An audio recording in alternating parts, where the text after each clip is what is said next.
Live from upstate New York, we welcome race fans one and all back to Watkins, Glen International, where tonight we get set to go racing for the Trailer Boys 100. Hello, one and all, and welcome to Green Flag TV. My name is Nolan Rempel, joined alongside, as always, by Dylan Coyle. Together, we'll be bringing you all of the coverage here tonight from this race here at our one and only road course race of the season. Dylan, that was a big story coming into this week here, or into the season as a whole. Last season, we had two road course races, the Glen and the Indy Road Course. This season, though, only one, and it's going to be here at Watkins, Glen International, sitting just where it was in Season 4 and in Season 3. This track has a big history in this league, and so far, it's been the only road course race to outlast the rest. Yeah, and Watkins Glen is probably the best stock car-based road course in the entire world. I don't think there's a track where you go right and left that works better for a NASCAR stock car. It's fast. There's banking in the corners. Probably the slowest corner is turn 1. If you mess up your drive going up the S's after turn 1, your entire lap is messed up. I mean, you've got to keep the momentum going the whole time. It's a lot of fun to watch races here. And to be honest, some drivers who may not have the best chances to win on ovals, but maybe are road course experts, they have a good chance to get themselves a nice points haul as we look at the championship standings now. Holden McGill still sitting clear by some margin. Up ahead for that points lead for Badger Racing, Spencer Ray. Sixth for all of American Motorsports, down to that number 2 spot. Ryan Dingler back in third. Of course, you're looking back particularly to the 10th place driver, Brandon Kluge, only 1 point clear of Nathan Shiflett. That is the cutoff line for the duly named Crankoff. It's going to be taking place later on this season at the end of the regular series season. It's basically a chase format. Top 10 in points get reset for a 5-race shootout to the end of this one following race number 11 tonight. So it'll be a fierce fight still for the spots in and around the top 5 in this one. But I think for now, a lot of racers are just focusing on trying to survive what is a road course that is very, very easy to underestimate. Yeah, it's really easy to underestimate Watkins Glen, but hey, at the end of the day, you underestimate it. It's not a win in your in system, but it is a, very short regular season. It's only 11 races. Actually, in the middle of this race, we're going to be halfway through the regular season.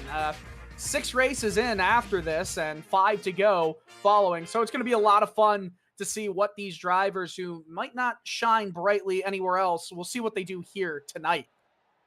One of the big names entering that deal will be the likes of Logan Hamilton, a driver who has seen much success on the road course as a road course ringer. He was very close to winning this race just one season ago, so we're going to be looking to see if he can do the same here tonight. But for now, we got nobody on track. We still got a couple minutes left in qualifying, so we're going to take a quick jump back. You're watching the OMSRL Xfinity Series and the Trailer Park Boys 100 on Green Flag TV. Racing isn't easy, but experiencing it is. iRacing puts you in the driver's seat with the industry's leading sim racing game. Drive on laser scan replicas of the greatest racing circuits from around the world. Go head to head against other drivers chosen by skill-based matchmaking to ensure competitive racing at every level. Compete across all your favorite series.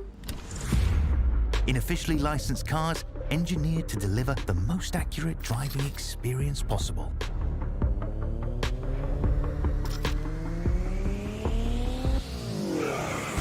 Join a race or host your own with players from across the globe. Race against the computer or in a league with friends.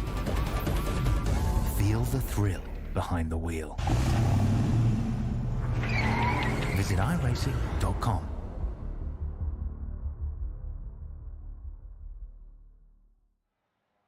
Less than 60 seconds remain here in qualifying, and it's going to be a tight race for everybody involved here in this one. But for now, we'll be looking set to see who's going to start on top and who's going to be starting this race from the penthouse. 25 cars registered for tonight's race. Only 3 have opted not to take qualifying laps. So with the checker flag falling here on qualifying, we're going to get the chance here to see how everybody's going to line on up as we get set to go racing in upstate New York. Starting up on pole position, it is going to be the likes of Michael Kenner for Kenner Baker Racing. Holden McGill for Badger going to be down on the front row. Logan Hamilton brings it up in third with Colby Wells in fourth. Ryan Dingler for fifth.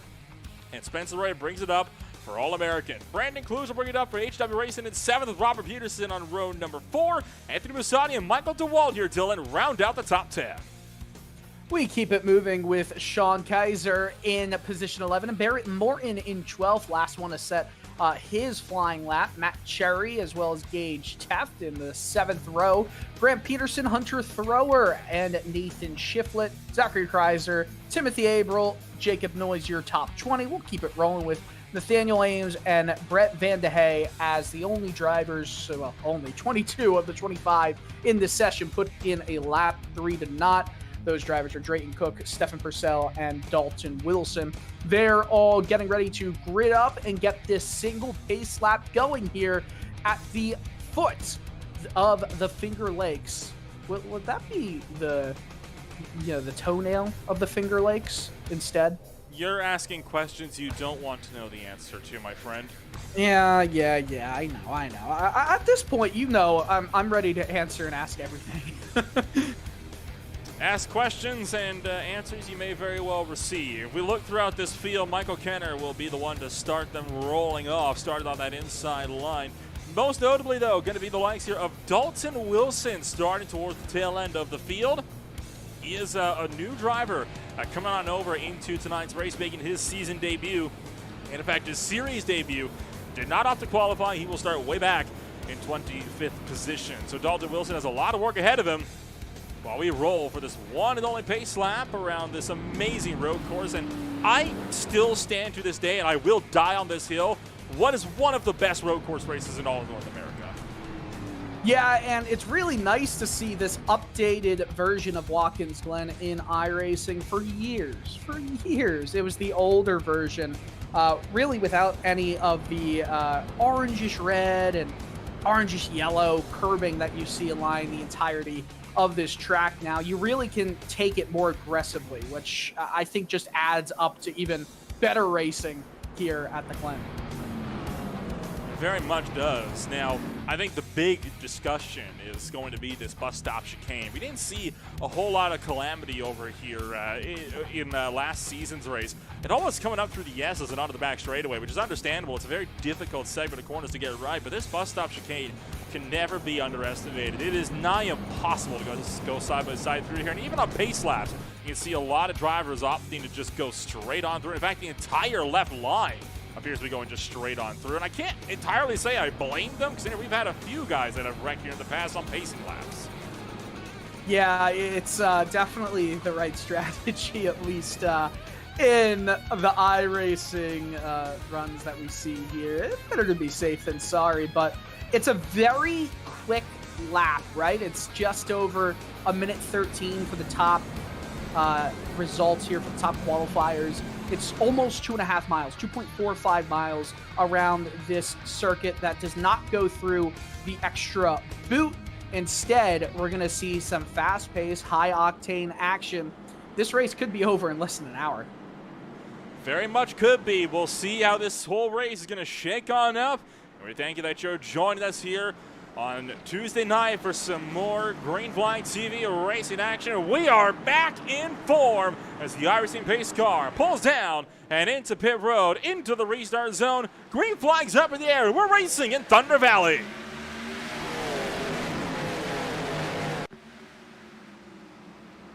Three wide, and Hamilton with a huge dive on the brakes, kicking the back end out, but not able to go for the lead. Kenner maintains the run through turn number 1 up to the SS. Good job from Hamilton, though, to not collect anybody and still hold on to position number 3. Couple of cars going off in the background. Barry Watkins and right. Whoa, huge crash. Michael DeWalt just flips over multiple times, lands on driver's side. Oh my goodness, he had to just tow it back. And if there was ever a need for a caution at a road course in iRacing, I think we would have seen it. Oh, caution has been thrown. There it is. Yellow flag is out. The cautions don't get deployed often on iRacing here, especially on road courses. But the OMSRL Xfinity Series does, in fact, have a rule where where if there's a big enough wreck on the road courses, they will still throw it. We saw it actually come out twice in season number 4. Once for a huge pileup on the opening lap on that stretch between turns 4 and 5. And again on the restart for the stage when Sean Kaiser was sent up and flipping over the wall in turn 4. Very reminiscent of that wreck that we saw over there when somebody else flipped over the wall back in the 90s. Yeah, and obviously this is a very rare sight for anybody racing on road courses and iRacing. We'll get the replays in just a few moments, but yeah, here we go. So here's a replay of the start. We'll see everyone coming down to turn 1 at speed. Logan Hamilton has a really good jump on the right side. The inside here goes 3 wide and then just locks it completely up. Awesome job from him to just, bunker down and not hit anybody. And here is Michael DeWalt, who you'll see come up through the S's, go make the right-hander, takes it a little bit wide, and then goes into the dirty part, gets loose, turns to 24, hits the guardrail, and flips 1.5 times by himself. Oh boy, just clipped that guardrail, and it's not the first time we've seen drivers upside down there. I remember when I'm going to mention the LTAC Cup Series here, since they are going to be coming to Green Flag TV here before too long when we get to September. Even just last season, though, we had a car, I believe it was Matt Cherry, that slammed into the wall there and also flipped onto its roof because it got stuck in the barrier. There's no yellow for it, though, because it was completely off the racetrack. Yeah, that was, pretty daggone on the racetrack. We'll get another look here from a different angle. And you see there is a little bit of wall riding in the back, but DeWalt just kind of catches the guardrail. Yeah. In real life, that thing moves a good bit, almost acts as a quasi-safer barrier without all of the foam on the inside. And I don't know how physics work, but getting him on him just sitting on the side, driver's side, up the hill is pretty remarkable. We'll get another replay here, and I'm trying to find out, was this Barry Morton? Yep, this was Morton, the Louisville, Kentucky driver, who also overcooked it and just scraped the wall, went through the grass. That's probably the best thing he could have hoped for, too. And you see, of course, up ahead, the 24 of Sean Kaiser, who started the race in 11th, currently in 22nd. He's got a lot of left rear damage because of getting hit by DeWalt. So surprised that incident wasn't bigger. As we soon come back to live picture, we're going to see a lot of drivers aiming for the pits. Here's another replay of the start from Logan Hamilton's point of view, Nolan. It's going to be the look as he locked it up down to the turn number 1, and oh my God, he sent it. I'll give him that, but tell you what, I think he realized what was about to happen, and he did a mighty fine job to lock it down. But you mentioned a lot of drivers now into pit road, and it is from 15th as it stands on back, and a lot of these folks only taking fuel on this strategy, I think trying to make sure they can get to the end of the stage.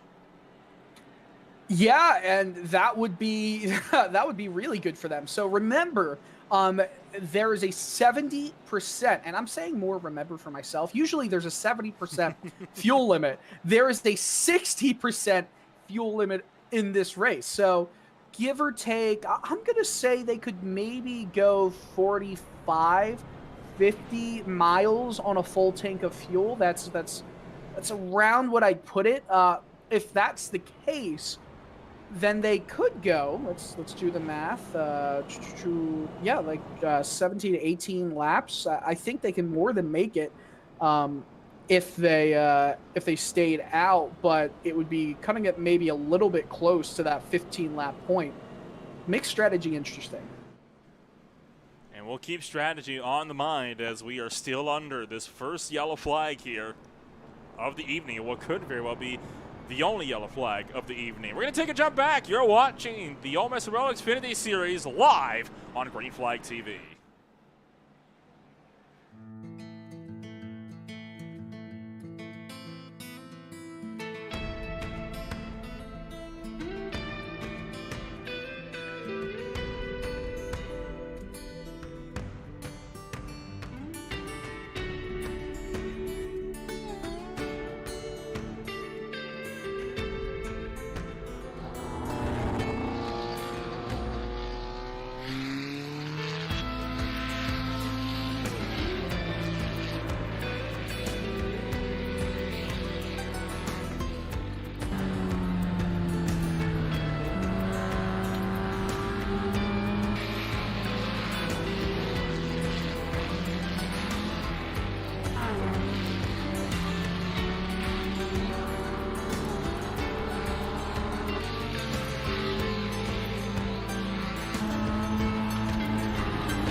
Still under caution flag number 1 here in the Trailer Park Boys 100 here from the Watkins Glen International Circuit. As field is doubled up, we are ready to go. Back to green flag racing. Michael Kenner maintains the race lead. Holden McGill starts on his outside. Hamilton and Dingler run 3rd and 4th. We work into the turn 5 bus stop chicane.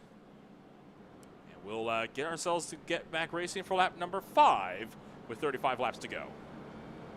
Hey, Nolan. Yes, sir? Hey, Nolan. I was waiting for you to respond when I said, hey. Usually that's what you do when there's a greeting. You say hello back. I was just going to say, it's hot. 109 degrees Fahrenheit on track. It's a slick one today.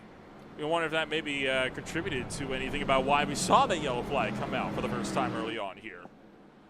We'll have to see. You know, I feel like it all depends on how the tire model that iRacing currently uses, how that interacts with Watkins Glen in this temperature, in this weather with the Xfinity Series cars.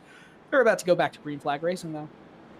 That we very much are, as we are going to work our way through turn number 9 and back to the front straightaway. And into the restart zone once again. Green flag is back in the air. Kenner hightails it up and away. Pulls over to the left-hand side. Hamilton again thought about a lunge, but tucks in a line. He will pick up the number 2 spot, though, this time coming off in turn number 1. Yeah, second try added at speed, and he gets that second place spot. We'll have to see how everyone fares going through the S's this time, because last time it was a little bit messy for them all. I hate that name right now. Working our way, double file down that backstretch. We're clean through the S's this time around. Spencer Ray going for the lunge, and he's going to cut the chicane. That's going to be a slowdown for the Apex Action Supra here. We got one going straight on at turn 5 as well. Jacob Noyes just took it straight through the runoff. Didn't even try to make the 17's corner. off. 17 came off at the second part of the bus stop, but came back on. Spencer Ray definitely has that slowdown, goes to the left, and lets cars go by. Anthony Massotti in the background as well, under fire now by Hunter Thrower. We work our way through turn 8, back to the front straightaway. And Musati still having those ever-present blinking problems. Spencer Ray still trying to serve that slowdown. Again, pulls to the right-hand side to let drivers through. You only have about 30 seconds to serve that, so you're going to have to serve that here in a hurry. I think he may have just gotten it done there on the front straightaway. He'll tuck in line and fend off Grant Peterson for the number 10 spot. I always feel like it's better to just serve it all in one go, because then you're constantly hampering and hurting your lap times all throughout. You lose time yourself to get all that time back. It's a weird double-edged sword, but Spencer Ray back in 10th and is going to try and fight to get back into the confines of just outside the top 5. You see everyone coming into the bus stop with some full speed, just under 100 miles per hour, entering that first part of the famous chicane here. Double chicane of sorts. Matt Cherry, you saw, attempted to have a look for the inside of Nathaniel Ames that last time by, coming on down to the bus stop chicane. Wasn't able to go for the move. He's going to try to go for it here, though, down to the turn number 7. Ames is covering him off, though, saying, no, sir, you're not getting the nose in here. So Ames doing a fine job on covering Cherry off. And right behind them, got Tim Abrell the third looking to make moves as well, and Ames is wide with the final turn, and that's going to send him into the wall, as that's going to lose him a huge chunk of time in several positions. Looks like he doesn't take too much damage, at least from our angle we had right there. Perfectly showed, pretty much fine. Maybe something internal, but he's going to carry on. Misses turn 1's apex by a country mile, and we join back at the front of the field. Logan Hamilton under attack from Holden McGill, gets wide, heading down this straightaway into the bus stop, but McGill is not close enough to make a lunge down on Hamilton. Hamilton's struggling, though, and McGill just sees him, I think, right now as prey. Michael Kenner's built up a gap of 1.3 seconds now, and that is only continuing to grow. Look at the power sliding that the number 12 car had to do over in towards turn number 6 there through the carousel.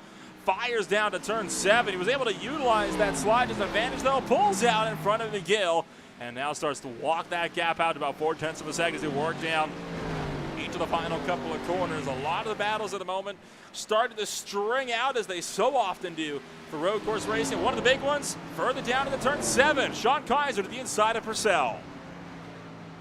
Some good action all throughout the field. Of course, Purcell is way back. We take a look at the 9. Barrett Morgan has damage. Oh, spin. It's the 27 just in front, or maybe that was the 22. Yes, of Dalton Wilson. And he gets it back going, but loses all the spots in the world. Get a replay here on that 22 machine.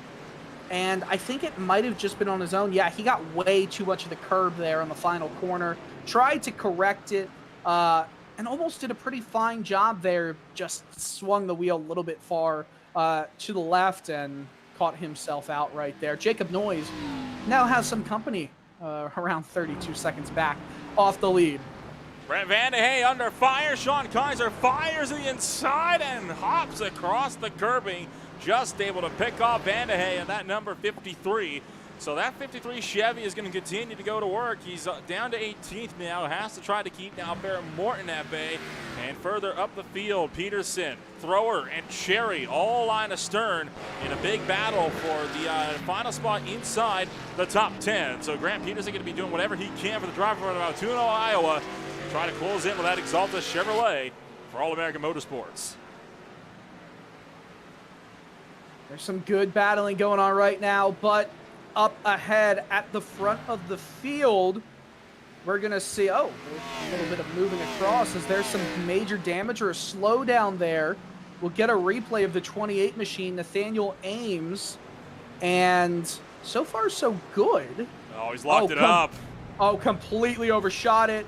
Just a little, that's a heavy kiss to the outside wall. A little forceful there. A heavy kiss. A heavy kiss. A little bit too much.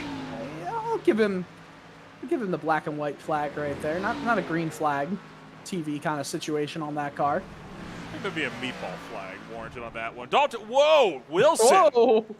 Where on earth was Wilson going? He had Jacob Noyes right behind him. Whoa, hello, look at that with a kick out. What a save, though, for Wilson. That easily could have been into the barriers. Oh, there's a big crash, big wreck. It's Zachary Kreiser coming out of the carousel at the opposite end of the track. Day done, towed back to pit road. Attrition started to rack up quickly in lap number 9, lost it on the exit, and wow, got embedded in the Armco barrier. Yeah, that was just a heavy hit right there. Lots of sliding around. It's a hot track for sure. We rejoin the action watching Grant Peterson go way off track in turn 1.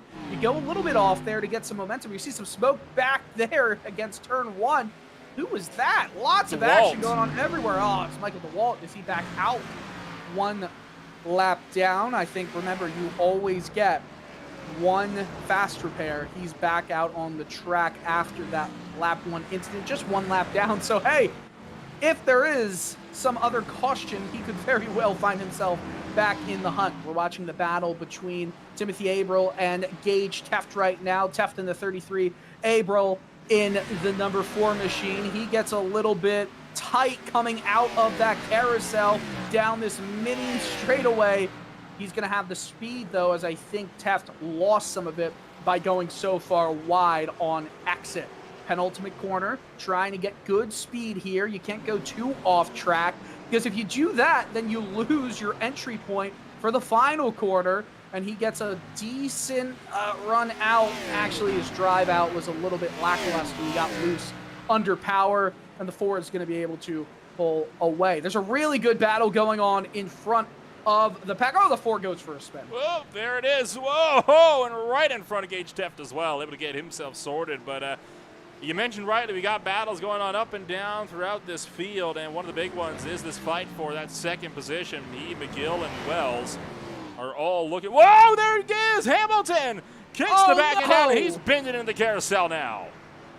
Hamilton totally overshot that bus stop, and his problems began, I mean, really on bus stop entry. We'll see it in a little bit. 24 going into the bus stop now. DeWalt is trying to get it slowed down so he doesn't repeat what Logan Hamilton just did. Hamilton comes back out. We'll see a replay here. We'll catch on board with Hamilton coming out of the S's, and he's still sliding it. He feels that pressure not only from Holden McGill, but also from Colby Wells as well. Coming into this bus stop, Hamilton just cooks it. He goes in way too deep, comes over the bumps really heavy, gets into the grass with the right sides. And once your traction leaves the right sides, you try to get it slowed down for that carousel. You have all the traction in one side of the tires, none of them in the other part. So he went for a spin and some contact, and he's currently mired back in 8th place right now, in between Anthony Musatti and Robert Peterson. Hamilton's still getting loose at the top of the S's. To be fair, when are you not getting loose here? Well, he thought about a move in the bus stop there.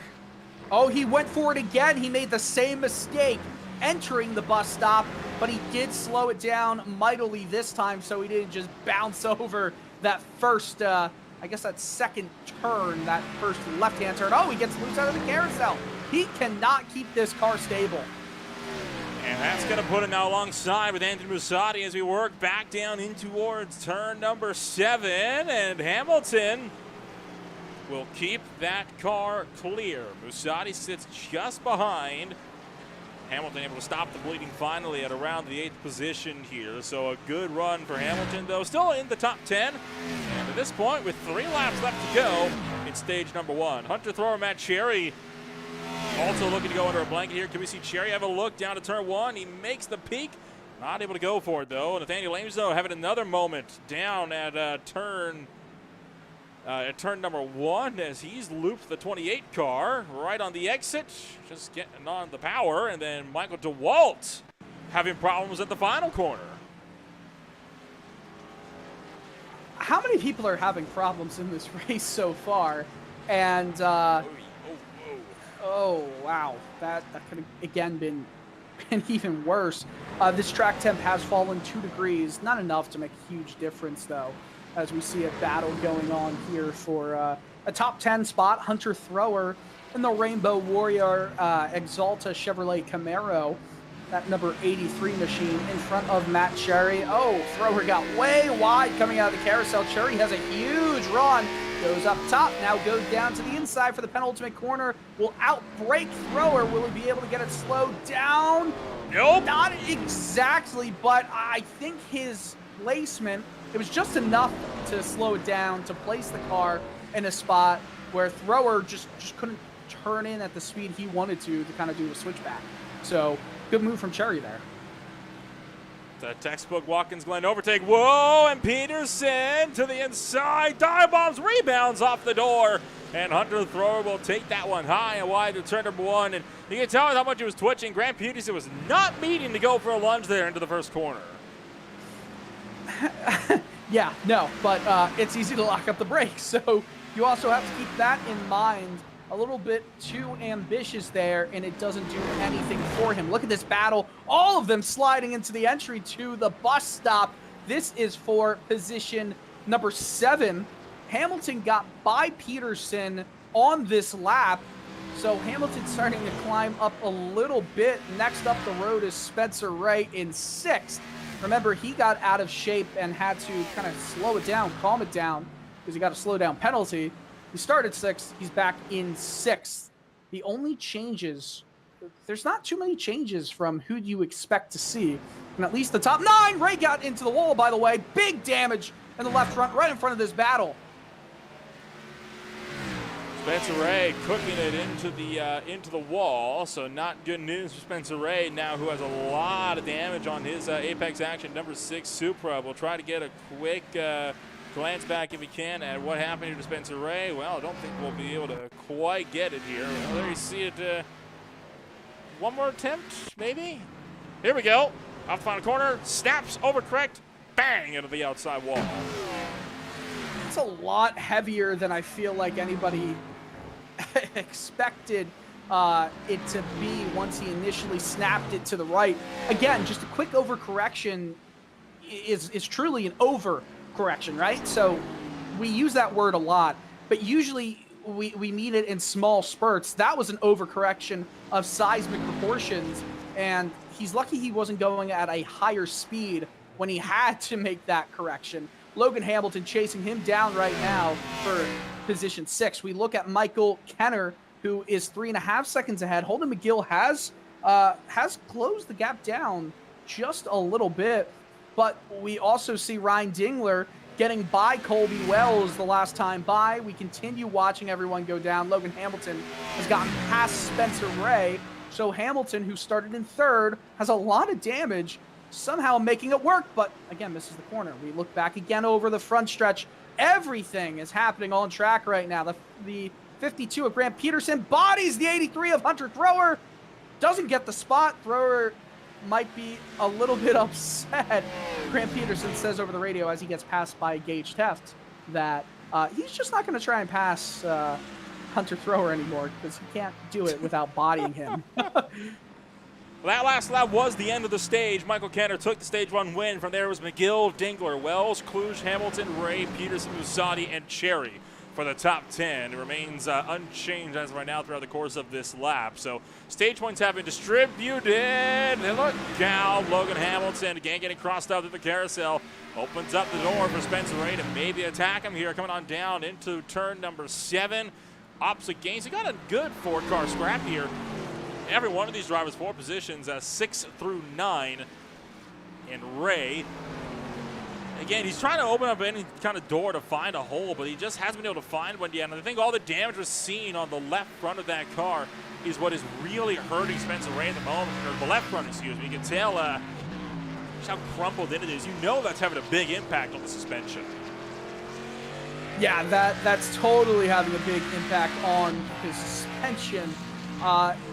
It's so hard to deal with an ill-handling car here at Watkins Glen because, yes, there is aero grip that comes more into play here than I think most tracks, but at that same time, you're still going through some slightly slower speed corners, and because of that, your mechanical grip from issues like that to the suspension is going to be lessened. We're watching some good battles. There's so many good battles all across the board. Whoa, hang on! Huge hit! Heavy. Tef just, oh my goodness, Tef just slid into the beginning of the bus stop and absolutely nailed the inside retaining wall. Got into the 52. Oh, man. And, oh, what's going on here? Peterson rejoined and immediately got clocked in the door by Nathaniel Ames, who was coming through. And I don't even think that was a bad rejoin either. We'll get a replay here. Tef just, I don't know what he was doing. He just, Photo Noah Gregson, the much better for his, I don't even want to talk about Noah Gregson right now, but he pulled a Noah Gregson at North Wilkesboro move with going in a turn in too early and hitting the wall. This time, though, he slid in. Yeah, locked the rears. That's all that happened there. Just locked up the rear tires and the back end swung around on him. It's unbelievably easy to do in these cars at a road course race, and I'm willing to bet that's not even the last time we're going to be seeing that all night long. Still got this four-way fight between Hamilton, Ray, Peterson, and Musati for 6th on back through to 9th. It's not really gone anywhere anytime soon, but it hasn't escalated much either, right? It hasn't ever closed in all that much to the point where these guys can make an overtake. You wonder maybe potentially when we get around to pit stops, though. Yeah, so we do have a couple different strategies at play, right? Where some cars are going to be able to go an additional couple laps. Good thing we don't have the radio on right now. Is it interesting? Oh, there's words I wouldn't even say. And I like saying a lot of words. I'm a very fiery guy. That's why a quarter of my family is pure Sicilian Italian. Is it a spicy Latin, shall we say? Sure. Yeah. We'll say that. We'll say that. We'll say I also played hockey, and hockey players know English, French, and Bulgarian. Those are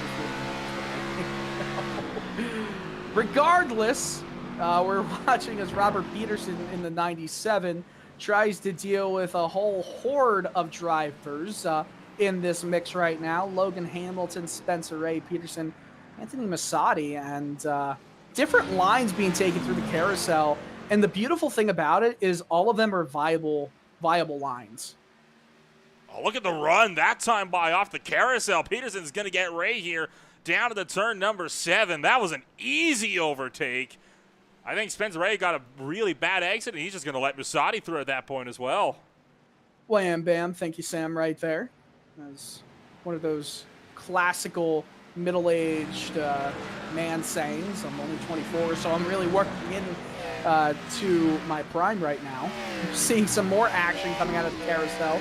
This is with Drayton Cook, who heads down into the penultimate corner with a lot of speed, but gets it slowed down in time. That it looks like a fast car, right? He has the potential to overtake a few more drivers right in front of him. He started in 23rd, which was third from last, and he's doing a really solid job. Gage Teft as well. Started 14th, and, well, he's blinking a bit. I don't think he's doing as good of a job as he wants to, sitting back in 17th. Bit of an update on Michael DeWalt. He is out of the race. 8 laps down. Yeah, 8 laps down at the moment. Sometimes it's good to just back it in. Backing into the garage. Tim McGraw the third also joining him, is out of the race as of 6 laps ago. Meanwhile, Colby Wells will file into pit road. So Wells, one of the first drivers to kick this one off right at the halfway mark. Saw Purcell pit earlier in this lap as well. So expect the rest of the field to be in short order. So they pit now, and they're doing way more than I expected, which honestly I just didn't do my math correct. It's almost a 2.5 mile track. You kind of go through all the motions. Yeah, it's a 2.45 mile track. Doesn't feel like that, right? It's really fast. Oh, Kenner. Can we go to Kenner right now? Because he almost completely lost it on the exit of the carousel, and Holden McGill is hot on his tail. Kenner's struggling a little bit right now. we'll get the replay. Look at that. Yo. He's going into the pits, which I think is definitely what he should have done. Holden McGill is as well. So the top two are heading into the pits right now. We get another replay here. This is from on board with Kenner, coming into the carousel and coming out of the carousel. Watch the wheel work here. Just fantastic. Great throttle control on that as well. Just feathered that just enough to keep the momentum up. Perfect. The top four have come into the pits. So that is some big news right now, and none of them have really even caught up to the rest of the field. Robert Peterson is going to go an extra lap. Peterson goes an extra lap. He will be the only driver able to get around this leading group that is pitted as it stands. Dingler, Kluge, Busatti, Ray, Cherry, Morton all in on this lap as well. So as it stands, a lot of drivers are down and in for service here on this deal. Still waiting on a few, though, to come on down to pit. Most notably waiting on Robert Peterson, who's not pitted at all yet. We're waiting on Sean Tizer yet, who has also not pitted. Well, he has pitted, but it was only for a fuel-only stop under that first safety car period on lap number 1. So something to note, we did have 3.5 laps under the pace car at the beginning of this race. So really, we've only gotten, 16, 17 laps, let's say 18 laps at speed in these tires. And we saw how much Kenner was struggling. Kenner's fastest lap was lap 6, so the second full green flag lap, with a 1:13.537. And then his last lap before the lap he came into the pits, a 1:15.330. Just goes to show you it's just under 2 seconds the fall off for him in just 17, 18 green flag laps. So if we stay green the rest of the way here, which in all likelihood we will, that's a huge thing to look out for if Holden McGill is able to deal with it more. Look at this. Can you get any closer on pit entry than that? My money is on no, looking at that. You would have to be a vehicular centipede. Yeah, no kidding. Teft, Kluge. It's not Kluge. No, it's Shiflett. Peterson, Teft, Shiflett, and the 17 of Wilson. Sorry, no, Cook. We're all in the pit road at the same time. Right behind them, you see Wilson in the pit road right behind these guys. And I'm not surprised. We're seeing most of the cars come in. Peterson took 2 tires. Okay. I don't mind that move. It's a choice on a road course that's, over 100 degrees Fahrenheit in track temp. Yes, but you've got to think of it this way. How much are the on high-speed corners, how much are the right side tires being affected? Fair point. I see what you're going for.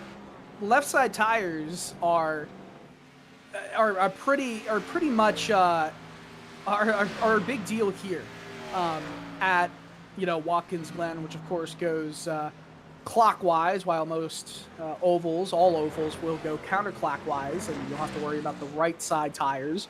At Watkins Glen, which is kind of like the super speedway road course, which actually Daniel Hemrick, driver of the 11 NASCAR colleague racing machine in the Xfinity series, actually said to us in the PR room earlier today that it's like the super speedway of road courses. Hello. Someone's calling for the caution. That's Brett At least Vanderhay. once it. Yeah, Brett Vanderhay. He's off right around the bus stop, or just after the Estes, excuse me, and he's going to be off and into the grass. We'll get a look on what happened to Vanderhay here. Coming up. Whoa. Wow. Huge hit into Almost the wall. Almost looking like David Rudman or Jeff Gordon. Jeff Gordon would have been a more apt comparison at that corner. Woo. Heavy Actually, shot. That's the S's coming out of the S's, actually. That, by the way, is pretty much exactly what happened on lap 1 during the season 4. Except because the whole pack was behind the guy that did it, it caused a massive pileup. Nobody could go anywhere. So what I was trying to say a little bit earlier before I got off track, those left side tires here, turn one, put a lot of G-forces in. The first part of the S's, you put a lot of G-forces in the left side tires as well. Right side tires get a little bit more once you make that quick left hand, but then you use all that speed going kind of onto that long straight, making a right turn, putting all the load into right there, right? See, all the load's going on the left side tires. Yes, there is a lot of load going into the bus stop, but it's also kind of a straight line for a majority. You slide it there, but then look at the carousel. You're burning up those left sides again. And the next time you're going to do that is the last corner. So this penultimate corner, you slow it down, you put some wear and tear on the right sides. That left corner is a faster one. And again, you put more on the left side. So I don't think it's a bad call at all, actually, if you're trying to take advantage of some mistakes from anybody. I just don't know if he's in the right position to make, you know, a lot of ground up from just two tires. You know what I mean? Funny anecdote about two-tire stops and road courses in NASCAR series. And actually, one of the races in here, Logan Hamilton, is going to despise me for bringing this up. He's been trying to forget it ever since it happened. 2020, inaugural LTAC Cup Series. Peterson getting a bit crossed up there, coming around through turn number 3. But Logan Hamilton, this is the LTAC Cup Series season in 2020, inaugural race, Charlotte Roval. Right sides get burned up all the time throughout the NASCAR section of the corners on the bank turns on the Roval. Right? We're all in agreement there? Right. Yep. He chose to take two left sides on the on his pit strategy. Not two rights, two lefts. He did get out in front with the lead by about 5 seconds, yes. He was behind the lead by 5 seconds 3 laps later. He never recovered throughout the race. He has been trying to live that down ever since. Not a single one of us have let him. That's fair. That's why I was saying, like, two tires on a road course is a choice for sure, because it's not something I've ever seen work out too well for anybody. That's certainly a choice. It's like taking left side tires on an oval. You just I see that it has. To be fair, people do that at super speedways for whatever reason now. So I don't know. It's something going on there. Nah, it's got to be something going on. It shouldn't be the way. But we're watching right now the 97 and the 6 of Robert Peterson and Spencer Ray do battle for 8th place. And really wide out there. Big run from Spencer Ray, but Peterson went in there hot. Got to slow down though. Yeah, as well. It's an art to slowing it down through the bus stop because you want to brake in as straight of a line as possible, and that basically splits the bus stop up into multiple segments where you don't brake as much as you need to, making that first right hand, twitch of the wheel, and then you kind of straighten it out and put a little bit more on the brakes going on that left hand side. You put a little bit more brake going through the final kind of 2 switchback parts of the bus stop, and you get it moving through there. It's a fun thing to get right. We're seeing this battle. Spencer Ray is going to just send it in deep, but Peterson went on the brakes early. They're right behind Anthony Masati. You're seeing that red 49 machine. What we're not seeing, or at least not talking about right now, is that battle for the lead has definitely become a thing. It's 1.5 seconds, actually, just down 1 to a second now. Yeah, half second gained in a full lap's time. There's a lot of traffic in front of Holden McGill, though. Michael Kenner trying to work through it right now. This is getting intense with, look at that, just 12 laps to go. Gap's come down from 1.7 to 1.1 over the last 5 laps or so. It was 4/10 gained that last lap alone, and Michael Kenner definitely losing time behind this lap traffic. But hey, traffic giveth, traffic taketh away. This right here, though, is the absolute worst place to catch lap traffic because you never know what's going to happen. It is the most unpredictable point of the racetrack. Super one line, and that goes from McGill as well, who's got 2 lap cars to work by. Michael Kenner has gotten by everyone. McGill, oh, look at that, the look 33! out! Man, the 33 is going around, and is he going to collect anybody in it? Kind of.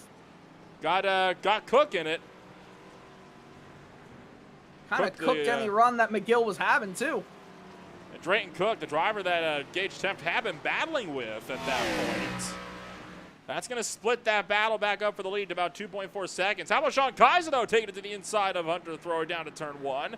No move able to be made, though, for that pass for 11th. Look at this. Look at this. Hunter Thrower. We're talking about it for 11th. Sean Kaiser trying to get a run. Remember, Kaiser was one of the drivers who had the issue on the first lap. He was actually tagged in the left rear by Michael DeWalt. He very much was, and it's been something that he's been struggling with throughout the rest of this race. And luckily, it doesn't look like they have to struggle with it for too much longer. We've got coming to 10 laps to go. This next time by, I can tell you what, this race is starting to kick off in a high gear. You still got battles all the way up and down. There's always something going on somewhere. That's why I love OMSRL races at Watkins Glen. They always find a way to make it entertaining. Kaiser for the outside round. It's not a bad idea. 7. Can't carry the momentum though. Goes to the cutback though at 8. Yeah, this switchback is going to give him a huge run. Thrower goes way too high, missed the apex, and they're going to be side by side. This is going to be an easy move for the 24 here into turn 1. Dalton Wilson went off track down to turn 4, but Sean Kaiser gets the move secured, or does he? Here comes Thrower with the switchback out of turn 1, headed for the S's, and Thrower's got the nose in, working his way back up the hill, but he's going to compromise the turn 2 entry, and that's what's going to see Sean Kaiser take off in that race for 11. Okay, but look how long it took for that move to be made. Actually, it took the better part of a third of a lap, multiple corners, 3-4 corners to get it done. It was a great set of moves from Sean Kaiser that he set up at the penultimate corner of the previous lap, got it done going into turn 1 the next lap, and then kind of finished them off going up the S's. Oh, what is this? Big hit for the 22. That was Wilson going off the track while that battle for 11th was going down. Kept it going in a straight line, though. No caution. We'll keep it going green. How about Teft and Shiflett? They're looking a bit feisty now as they run it down towards the bus stop. We'll see who's going to be the last of the late breakers here. You don't want to go too wide, but if you're in line behind someone, oh, that's scary. Did you see him visibly back out there? He wasn't sure where he would go. He was visibly shaken.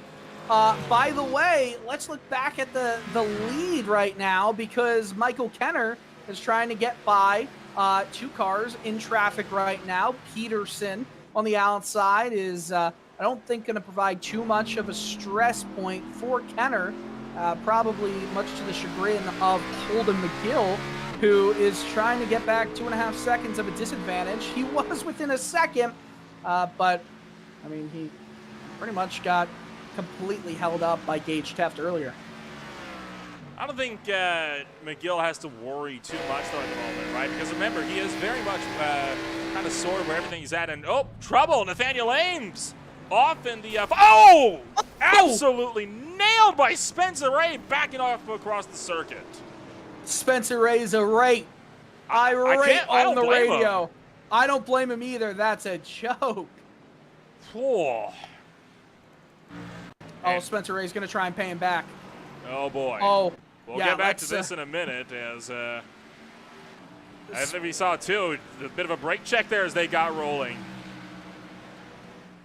Ray is so down on engine power, of course. Heck, that motor's going to expire before they get to the end of the race. Absolutely. We'll catch the replay now.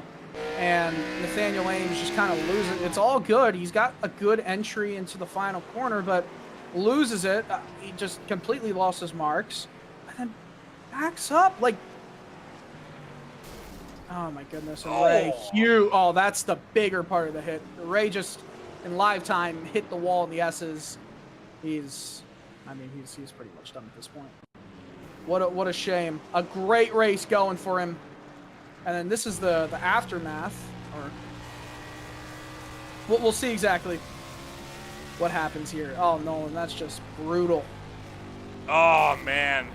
Just nothing he could have done at that point in time. And then you mentioned rightly, when he got going, it's going to be some words right there. You brake check the 28 as they got rolling there. Spencer Ray has not gone off the track yet. I wonder why. Well, technically off track, not fully though. I think he's Is he coming in the pits? yeah, but he's going to have to. He's got to be ball flag. There's no way he doesn't. Well, does he also have his fast repair? I'm sure he does. I would assume so. I think that's why he's coming down to pit road right now. If he can get that fast repair out there, he could still get himself with a fairly solid run towards the end of this race and get some decent points as opposed to DNFing. I think he's also going to look for our particular driver as well. Well, I think Green Flag not. TV. I think Green Flag TV should throw out the red for him. I would hope not. I mean, there's been so much controversy accidentally caught on this channel in the last few weeks. I just want to have a calm week for once. I can't even get that with the race yesterday having our behind-the-scenes tech problems. Which, by the way, for those that did miss out on the HTRL MF Racing Designs Cup Series season over yesterday, that was taped live to tape just earlier today. In fact, just less than half an hour before we went live for this broadcast here in this one. So that will be streamed live tomorrow at 7 p.m. Eastern Standard Time. So that'll be before the broadcast for the Beer League on Wednesday night. So don't worry. The race is still happening. Well, it's happened. It's still going to be shown. It's just going to be later than normal. Hey, better late than never. Hunter Thrower saw off the track a little bit there in turn 7. Got back on, though. Wait a second. Check out what happened here. Uh-oh. Whoa. Hello. Some teammate retribution there, I'd reckon. Because And Ames was not too happy on the radio about that. Well, remember, Thrower's a race teammate. So I think that's sending a message there. I can't blame him. Can't blame the team. Well, a little rub. It's better Holden than taking him McGill. out, I guess. Okay, so we've got just 6 laps remaining, 5.5.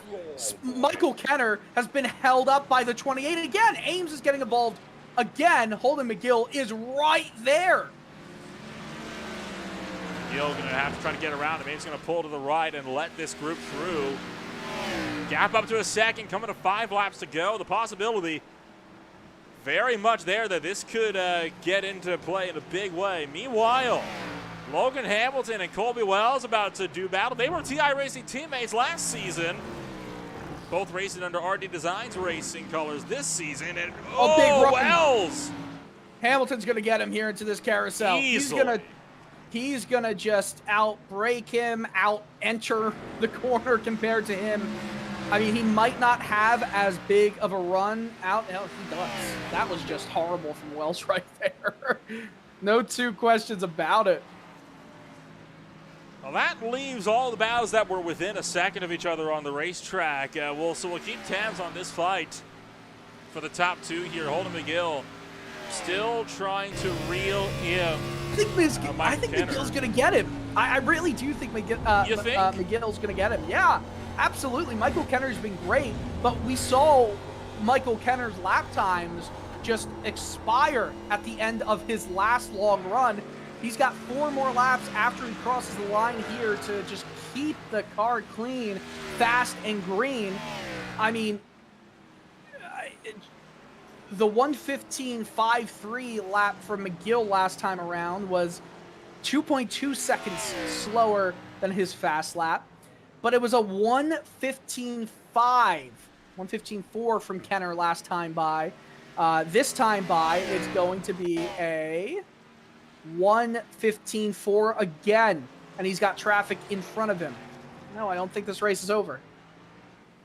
Zachary Kreischer having to spin out of the final corner, backed it up against the pit wall, and then promptly took the tow from there. So Kreischer down and out of the fight effectively now for this race. Still at 1.5 for the top 2 here, and honestly, I think McGill needs for Kenner to hit some more lap traffic and needs that to get in the way, because look at how much he's been dropping over the last couple of laps. It hasn't been ideal for Holden McGill as it stands. So I think that's something he's going to have to continue to work on here in this ordeal here. The Honda throw is just going to move right on by and let Kenner through. I think they're just running horribly right now, both of them. And I think that's a good move there from Hunter Thrower. I mean, yes, you're the last car in the lead lap, but you don't have much to battle right there. Not much at all.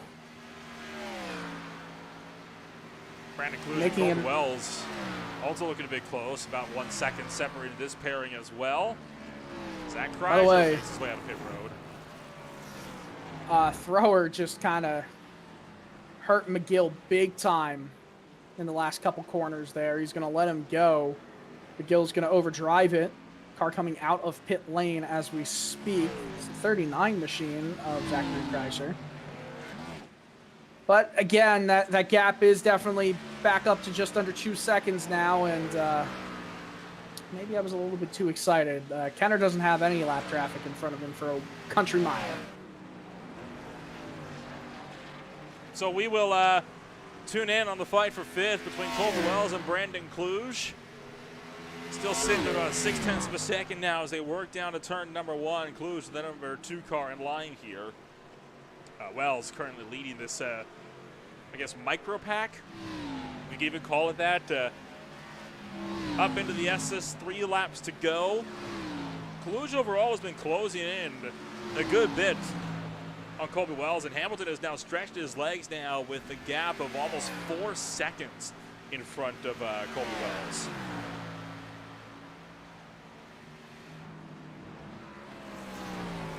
This race was full of drama. It still is. It definitely still is. Spencer Ray, by the way, is not in the session anymore. So. I'm not surprised. Good battle here, though, like you're saying, for this 5th place position here. Brandon Cluj started in 7th, up 1 spot on that. Now Colby Wells dropped 1 spot from his starting position as the leader makes his way to lap 39. Well, already made his way to lap 39 40 seconds ago. 2 laps to go for these guys. Michael Kenner himself is rounding the carousel, 1.5 to go for him. Holden McGill has just got to hope now. Gap is down to 0.3 of a second. Make that about 1/4 of a second now. Cluj is absolutely going to get around Wells here. If Wells makes 1 mistake, and Wells, you know, is going to be defending big time here to maintain whatever momentum he's got. Can we get a replay on Nathaniel Ames or Ryan Dingler again? How long ago?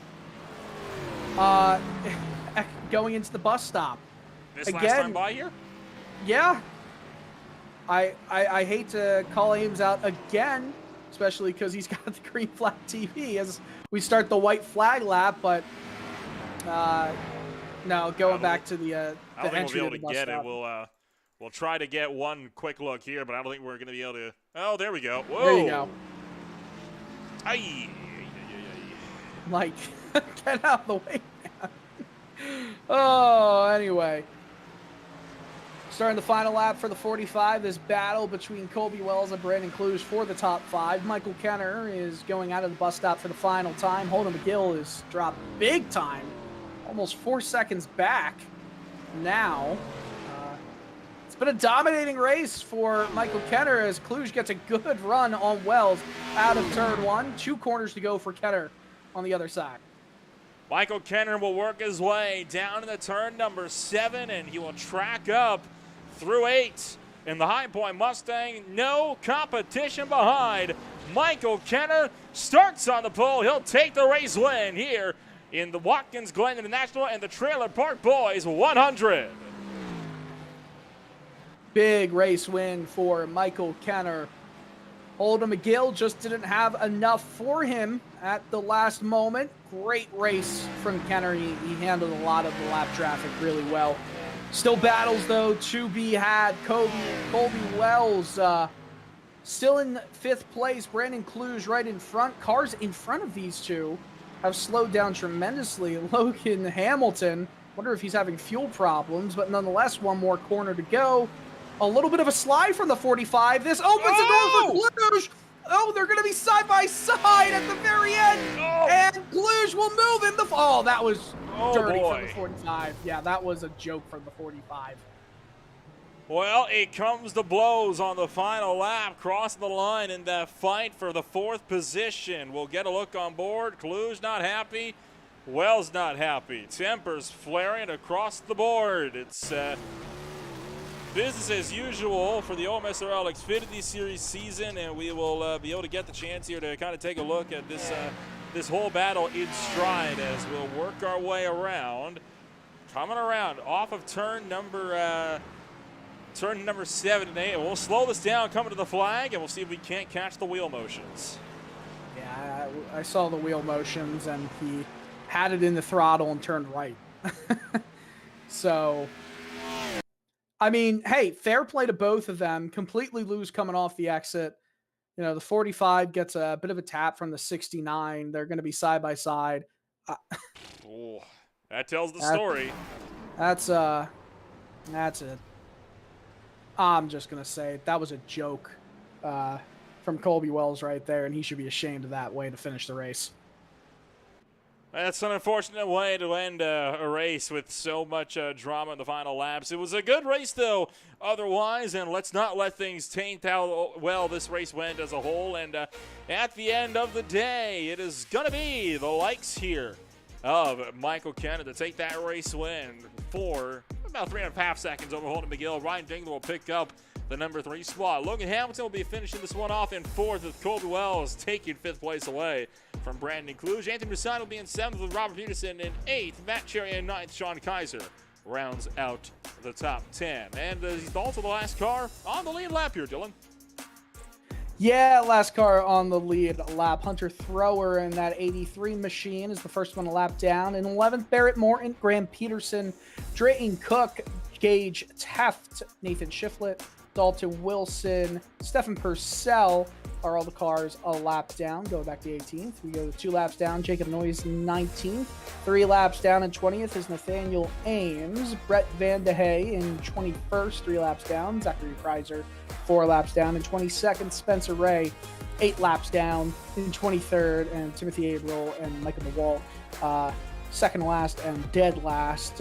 Not fun races for them. Okay, so I know we're going to talk to our top 3 here. I do want to. There is some angry words being shared around the Discord. Just people not happy with a few drivers in particular. But I don't want to spill that laundry. I think we all know what exactly we're talking about here from that race. It's what you'd expect after a race that comes to blows in a few different cases, as it did here tonight. We will be able to get a chat with all the drivers that finished this race here up on the podium, and we will kick things off with race winner Michael Kenner, who joins us up here in the broadcast booth. And well, Michael, for you, it is yet another race win here in season number 5, and this time it comes in dominating fashion as you easily take this one away from Holden McGill. Yeah, it feels good to get the first win of the season under me. I was getting really worried there with Holden. He was really coming there. I just had to take it easy and hope he didn't catch. He was really zooming there though at the end, and I tried throwing it away a few times, so it feels good to get it here, especially at one of my 4 home tracks in the Glen. Kind of walk us through how this race as a whole went out for you, because lap traffic seemed to be more of a thing to worry about for you than the drivers behind you. Yeah, I had a few close calls there. Other than that, it was just smooth sailing. A few laps to go, it felt like I killed the rears, but I guess Holden did worse on his rears than I did. That seemed like the thing you have to do today is just save your tires and just not kill him, and you'd be good. And I tried to do it the best I could, but in the first run, he had the advantage on me for sure. But the second run, I think I did a better job. We go racing 1 week from now when it's a brand new racetrack to the OMSRL Xfinity Series, the Milwaukee Mile. It's a flat 1 mile oval. Most notable track that could be close to it would be the Lights, New Hampshire Motor Speedway. What do you think you're going to have to do to prep for a brand new racetrack coming to the schedule? Well, unfortunately, I do not own the Milwaukee Mile, so I'm gonna have to use my provisional. But I will be watching, and hopefully it's a good show. Well, fingers crossed then we'll be at least seeing you out in a little while, and hopefully your points battle isn't going to take too much of a hit here. We'd love to see you in the chase once again. Yeah, thank you.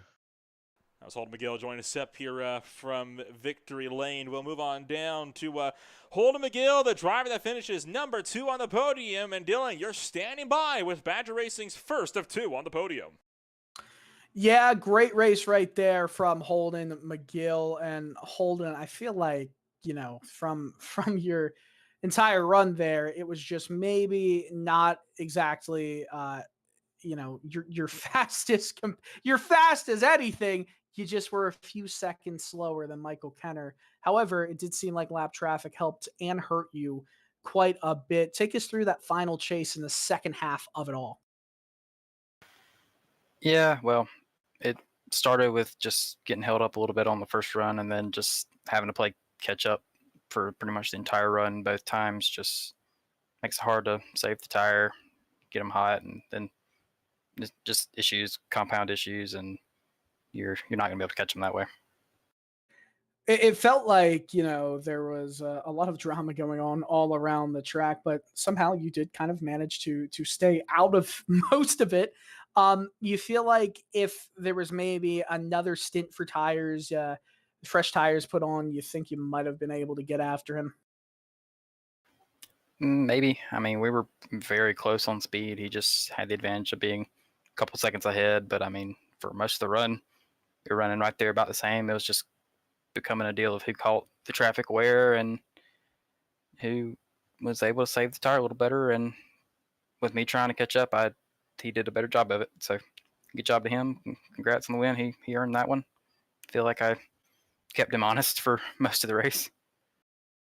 Well, you certainly kept him honest for sure. Holden McGill, second place there. Best of luck going forward. A lot of ovals coming up. Thanks, man. We'll catch y'all later. Take care. All right, Nolan. That was Holden McGill joining us up from the number 2 spot in his Badger Racing Chevrolet. We'll move on down to Ryan Dingler, the last of the Badger Racing group that finished this race here up on the podium. And, well, Dingler, it was a race for you that saw a lot of action throughout the course of the afternoon, and you finished yourself 2 spots further up from where you gained. And overall, you're beating 2 of the drivers that you were making paint schemes for earlier this year.